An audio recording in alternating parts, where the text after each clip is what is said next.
Bem-vindos, amados irmãos e irmãs, ao canal Aos Pés de Jesus. Aqui, juntos adentraremos as páginas sagradas da Palavra de Deus, encontrando consolo, sabedoria e inspiração para a nossa jornada de fé. Seja você um fiel devoto ou alguém em busca de respostas, este é o lugar onde iremos compartilhar este tempo precioso, unidos em amor e devoção ao nosso Senhor e Salvador, Jesus Cristo. A criação do universo. No princípio, Deus criou os céus e a terra. A terra era sem forma e vazia, e havia trevas sobre a face do abismo, e o Espírito de Deus pairava sobre a face das águas. No início de tudo, antes mesmo de existir qualquer forma de vida ou matéria organizada, Deus, em sua majestade e soberania, trouxe à existência os céus e a terra.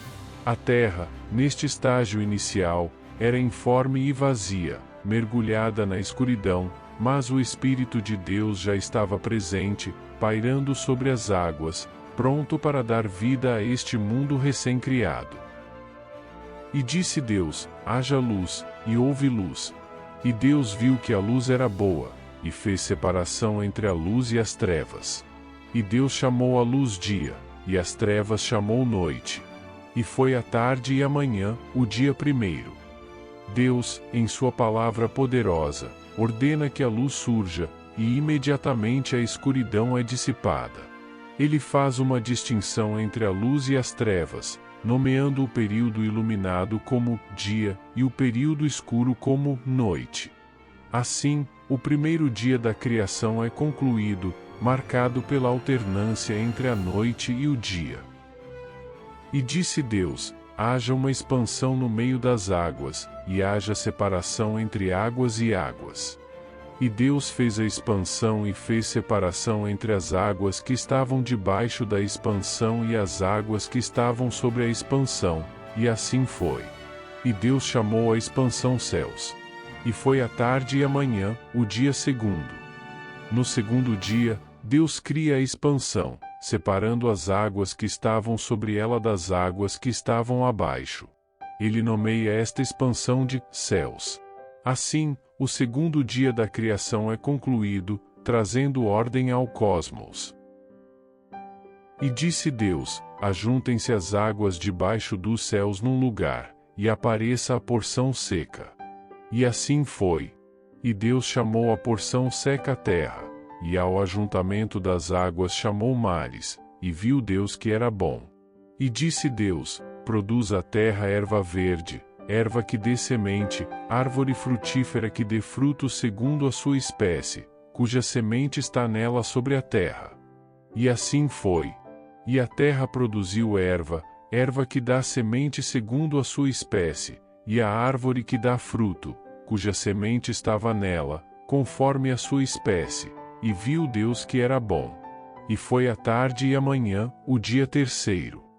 No terceiro dia, Deus separa as águas que estavam sob os céus, criando a porção seca, que ele chama de terra, e os mares.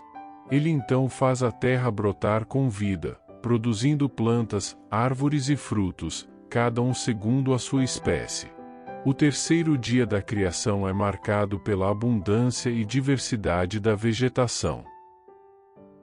E disse Deus: haja luminares na expansão dos céus, para haver separação entre o dia e a noite, e sejam eles para sinais, para tempos determinados, para dias e anos.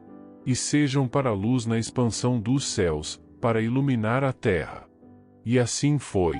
E Deus fez os dois grandes luminares, o luminar maior para governar o dia, e o luminar menor para governar a noite. E fez as estrelas também. E Deus os pôs na expansão dos céus para iluminar a terra, e para governar o dia e a noite, e para fazer separação entre a luz e as trevas, e viu Deus que era bom. E foi a tarde e a manhã, o dia quarto. No quarto dia, Deus cria os luminares celestiais, o sol e a lua, bem como as estrelas. Estes corpos celestiais desempenham papéis fundamentais, fornecendo luz à terra, marcando os dias, as estações e os anos.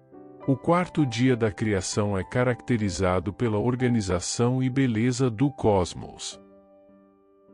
E disse Deus: produzam as águas cardumes de seres viventes, e voem as aves acima da terra na aberta expansão dos céus. E Deus criou as grandes baleias, e todo o réptil de alma vivente que as águas abundantemente produziram conforme as suas espécies, e toda a ave de asas conforme a sua espécie. E viu Deus que era bom. E Deus os abençoou, dizendo: frutificai e multiplicai-vos, e enchei as águas nos mares, e as aves se multipliquem na terra. E foi a tarde e a manhã, o dia quinto. No quinto dia, Deus enche as águas com seres viventes, criando criaturas marinhas e aves de todas as espécies. Ele abençoa essas criaturas com a capacidade de se reproduzirem e encherem os mares e os céus. O quinto dia da criação é marcado pela diversidade e abundância da vida aquática e alada. E disse Deus: produz a terra alma vivente conforme a sua espécie, gado, e répteis e feras da terra conforme a sua espécie. E assim foi. E Deus fez as feras da terra conforme a sua espécie, e o gado conforme a sua espécie, e todo o réptil da terra conforme a sua espécie. E viu Deus que era bom. E disse Deus: façamos o homem à nossa imagem, conforme a nossa semelhança, e domine sobre os peixes do mar, e sobre as aves dos céus, e sobre o gado, e sobre toda a terra, e sobre todo o réptil que se move sobre a terra. E criou Deus o homem à sua imagem, a imagem de Deus o criou, homem e mulher os criou. E Deus os abençoou, e Deus lhes disse: frutificai e multiplicai-vos, e enchei a terra, e sujeitai-a, e dominai sobre os peixes do mar, e sobre as aves dos céus, e sobre todo o animal que se move sobre a terra. E disse Deus: eis que vos tenho dado toda a erva que dê semente, que está sobre a face de toda a terra, e toda a árvore em que há fruto que dê semente, ser-vos-á para mantimento. E a todo o animal da terra, e a toda a ave dos céus, e a todo o réptil da terra, em que há alma vivente, toda a erva verde será para mantimento. E assim foi. E viu Deus tudo quanto tinha feito, e eis que era muito bom, e foi a tarde e a manhã, o dia sexto. No sexto dia, Deus cria os animais terrestres, cada um segundo sua espécie. No ápice da criação, Deus forma o ser humano, Adão e Eva, à sua própria imagem. Ele lhes confere a responsabilidade de cuidar e dominar sobre toda a criação, demonstrando a confiança e a dignidade que ele atribui à humanidade. Deus também provê uma abundância de alimento, dando ao homem e aos animais toda a vegetação como mantimento. Ao contemplar toda a sua obra, Deus vê que é muito bom. Capítulo 2 – O descanso e a criação de Eva. Assim foram acabados os céus e a terra, com todo o seu exército. E havendo Deus acabado no dia sétimo a obra que fizera, descansou no sétimo dia de toda a sua obra que tinha feito. E abençoou Deus o dia sétimo, e o santificou, porque nele descansou de toda a sua obra que Deus criará e fizera. No sétimo dia, Deus contempla a sua obra concluída e repousa. Ele abençoa e santifica este dia, estabelecendo o sábado como um dia especial de descanso e adoração. Este é um momento de celebração pela realização da criação. Estas são as gerações dos céus e da terra quando foram criados, no dia em que o Senhor Deus fez a terra e os céus. E toda a planta do campo ainda não estava na terra, e toda a erva do campo ainda não brotava, porque ainda o Senhor Deus não tinha feito chover sobre a terra, e não havia homem para lavrar a terra. Mas uma neblina subia da terra, e regava toda a face da terra. E formou o Senhor Deus o homem do pó da terra, e soprou em suas narinas o fôlego da vida, e o homem foi feito alma vivente. Estes versículos oferecem uma perspectiva mais detalhada sobre a criação do homem. Deus forma o homem a partir do pó da terra, modelando-o com suas próprias mãos.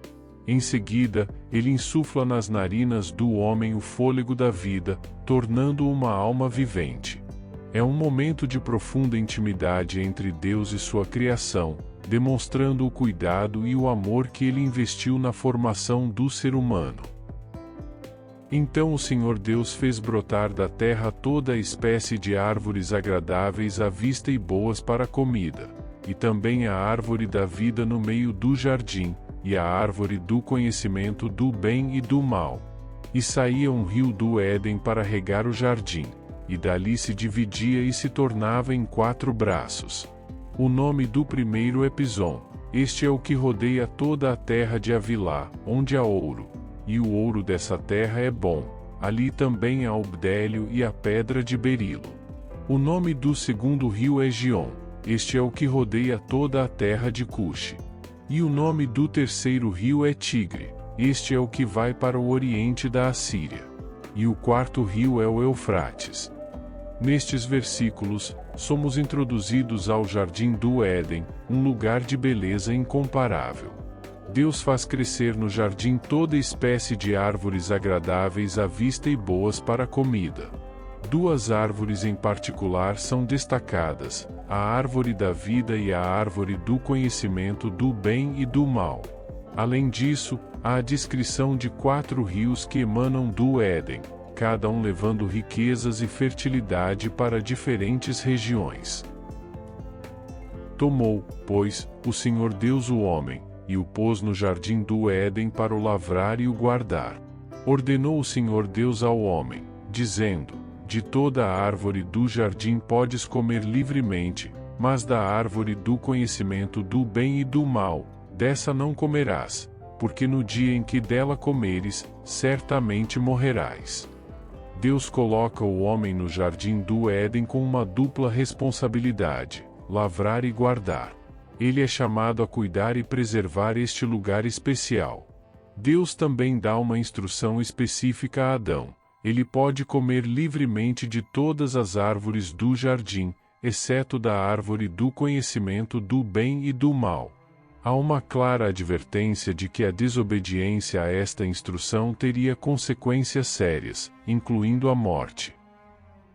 Havendo, pois, o Senhor Deus formado da terra todos os animais do campo, e todas as aves dos céus, os trouxe a Adão, para este ver como lhes chamaria. E tudo o que Adão chamou a toda a alma vivente, isso foi o seu nome. E Adão pôs os nomes a todo o gado, e às aves dos céus, e a todos os animais do campo, mas para o homem não se achava uma auxiliadora que fosse semelhante a ele. Deus apresenta todos os animais que ele criou a Adão, dando-lhe a responsabilidade de nomeá-los. Este ato demonstra a autoridade que Deus confiou a Adão sobre a criação. No entanto, ao fazer isso, Adão percebe que não há nenhum ser que seja uma auxiliadora para ele entre todos os animais. Este é um momento significativo que prepara o cenário para a criação de Eva. E plantou o Senhor Deus um jardim no Éden, do lado oriental, e pôs ali o homem que tinha formado. E disse o Senhor Deus: não é bom que o homem esteja só, far-lhe-ei uma ajudadora para ele. Então o Senhor Deus fez cair um sono pesado sobre Adão, e este adormeceu, e tomou uma das suas costelas, e cerrou a carne em seu lugar, e da costela que o Senhor Deus tomou do homem, formou uma mulher, e trouxe-a a Adão. Deus planta um jardim no Éden, um lugar de perfeita harmonia e beleza. Ele coloca o homem, Adão, neste jardim para cultivá-lo e guardá-lo. Contudo, Deus percebe que não é bom que o homem esteja sozinho, então ele cria uma auxiliadora, a mulher, Eva, a partir de uma costela de Adão.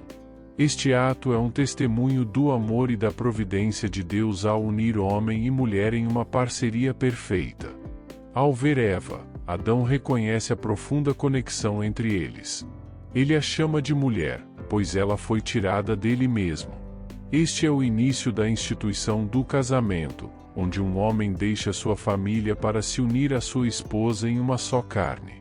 Além disso, é importante notar que, no Éden, Adão e Eva estavam sem vergonha, vivendo em perfeita harmonia e transparência um com o outro, refletindo a pureza e a inocência da criação original de Deus.